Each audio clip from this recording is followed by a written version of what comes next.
Hello साथीहरू, नमस्कार नमस्कार नमस्कार। यस अंकित रावलको अफिसियल युट्युब च्यानलमा हार्दिक स्वागत गर्न चाहन्छु। विशेष गरी हामीले यस च्यानल मार्फत विभिन्न ब्याङ्किङ सँग सम्बन्धित, वित्तीयसँग सम्बन्धित अर्थात् ब्याङ्किङ एन्ड फाइनेन्सियल नलेजसँग सम्बन्धित, फिक्स डिपोजिटसँग सम्बन्धित लगायत विभिन्न वित्तीय साक्षरतासँग सम्बन्धित विभिन्न कुराहरू, तपाईँलाई जानेका कुराहरू सेयर गर्दै आइराखेका छौँ।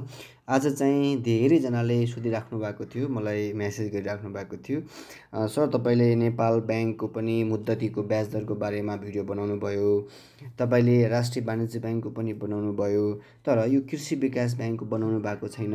कृषि विकास ब्याङ्कको पनि बनाइदिनुहोस् न, कति छ त्यहाँ मुद्दतीको ब्याज दर भनेर धेरैले मेसेज गर्नुभएको थियो, कमेन्ट गर्नुभएको थियो। त्यसको आधारमा मैले नयाँ भिडियो लिएर आएको छु। अर्थात् आजको भिडियो केमा केन्द्रित छ भन्नुहुन्छ भन्दा कृषि विकास ब्याङ्क लिमिटेड है, नेपालको कृषि विकास ब्याङ्क, तपाईँले बुझ्नुहुन्छ, कृषि विकास ब्याङ्क है, कृषि विकास ब्याङ्क लिमिटेड हो। यो कृषि विकास ब्याङ्क लिमिटेडमा चाहिँ मुद्दतीमा कति प्रतिशत ब्याज दर छ त, कति समयमा राख्दा कति प्रतिशत ब्याज पाइन्छ त, संस्थाले मुद्दती राख्दा कति प्रतिशत ब्याज पाइन्छ, कुनै व्यक्तिले ब्याङ्कमा मुद्दती राख्दा कति ब्याज पाइन्छ, कृषि विकास ब्याङ्कमा पैसा राख्दा कति पाइन्छ, 3 महिनामा कति पाइन्छ, 6 महिनामा कति पाइन्छ, 2 वर्षमा कति पाइन्छ, 10 वर्षमा कति पाइन्छ, यस्ता क्वेसनहरू धेरै सोधिराख्नु भएको थियो। त्यसैले तपाईँका ती क्वेसनहरूको, ती क्वारिजहरूको आन्सर दिनको लागि मैले भिडियो बनाउन गइराखेको छु।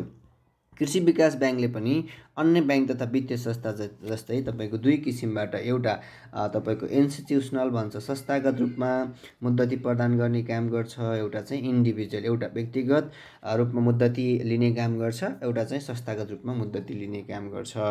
त्यसो भए अब हेरौँ, यो फिक्स डिपोजिट अन्तर्गत, मुद्दती अन्तर्गत बन्द खाता पनि भन्छ, यसमा चाहिँ संस्थागत अन्तर्गत कसरी छ त, कति छ त तपाईँको इन्ट्रेस्ट रेट फिक्स डिपोजिटमा भन्नुहुन्छ भन्दा, यदि 6 मन्थको लागि, 6 महिनाको लागि मुद्दती गर्ने हो भने, 6 महिनाको लागि तपाईँले मुद्दती गर्न चाहनुहुन्छ भने कृषि विकास ब्याङ्कमा, तपाईँको संस्था हो भने तपाईँको ब्याज दर भने कति प्रतिशत, 3% मात्रै रहेको चाहिँ साथीहरू बुझ्नु नि, कति प्रतिशत, 3% रहेको छ।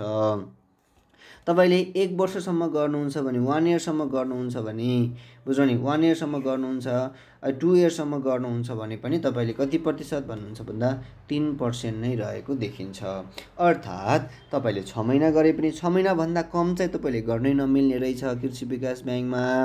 6 महिनाभन्दा बढी 2 वर्षसम्म तपाईँले मुद्दती गर्नुहुन्छ भने तपाईँको मुद्दतीको रेट अथवा मुद्दतीमा तपाईँले प्राप्त गर्ने ब्याज दर कति प्रतिशत रहेछ भन्नुहोस् त, 3%, ओन्ली 3% रहेको रहेछ। तर तपाईँले 2 वर्षभन्दा बढी समयको लागि मुद्दती गर्न चाहनुहुन्छ भने त्यस्तो अवस्थामा चाहिँ तपाईँको इन्ट्रेस्ट रेट 3.25 है, अथवा हामी 3.25 भनेर भन्ने काम गर्छौँ, यति प्रतिशत ब्याज दर रहेको छ साथीहरू है त। त्यसै गरी होइन, तपाईँ इन्डिभिजुअलको कति छ त भन्नुहुन्छ भन्दा, यदि कुनै व्यक्तिले, तपाईँ हामीले गएर कृषि विकासमा मुद्दती गर्न खोज्यो भने कति प्रतिशत ब्याज छ त भनेर हामीले गर्न खोजेको मुद्दती है, हामीले गर्न खोजेको मुद्दतीमा कति प्रतिशत ब्याज छ त भन्ने कुरा हामीले बुझ्नुपर्ने रहन्छ।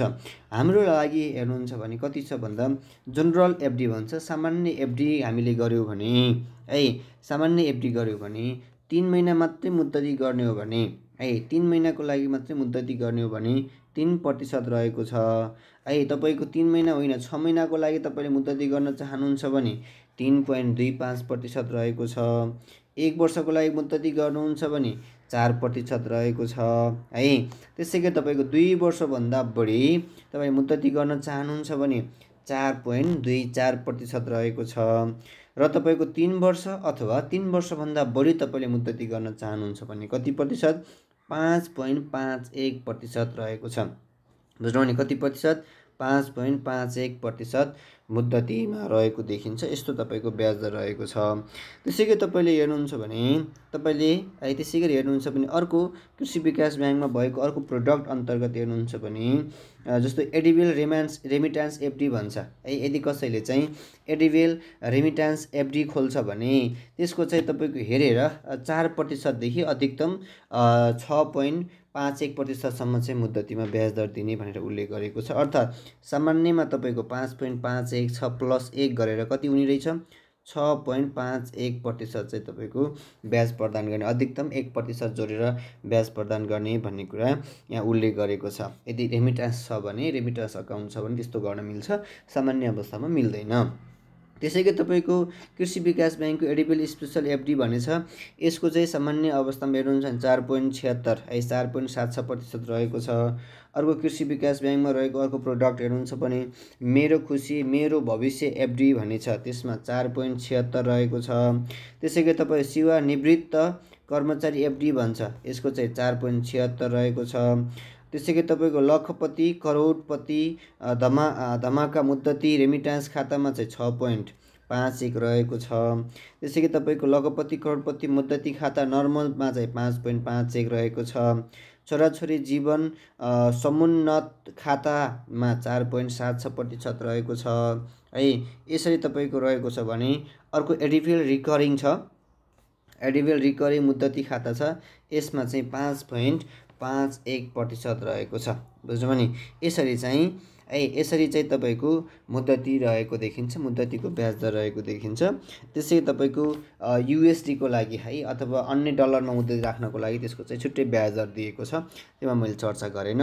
हामीले नेपालको लागि आवश्यक पर्ने एउटा सामान्य मुद्दती है, सामान्य तपाईँको जनरल मुद्दतीको बारेमा तपाईँले बुझ्नुपर्ने विशेष गरी एउटा जनरल मुद्दतीको बारेमा, इन्डिभिजुअलको पनि जनरल एफडीको बारेमा 3 महिना 6 महिना है 1 वर्ष 3 वर्षको बारेमा तपाईँले बुझ्नुपर्ने रहन्छ। यहाँ यस्तो प्रकारको मुद्दतीको ब्याज दर रहेको छ। सम्भवतः मलाई लाग्छ आजको भिडियोबाट कृषि विकास ब्याङ्कमा के कति रहेछ त मुद्दतीमा ब्याज दर भन्ने विषयमा तपाईँले जानकारी प्राप्त गर्नुभयो जस्तो मलाई लाग्छ। तैपनि तपाईँलाई केही कन्फ्युजन छ अथवा केही क्वेरी छ भने कृपया कमेन्ट गर्नुहोला। तपाईँ कमेन्टको आधारमा मैले नयाँ भिडियो ल्याउने नै छु। त्यतिन्जेलसम्मको लागि बिदा दिनुहोस्। हस्त नमस्कार।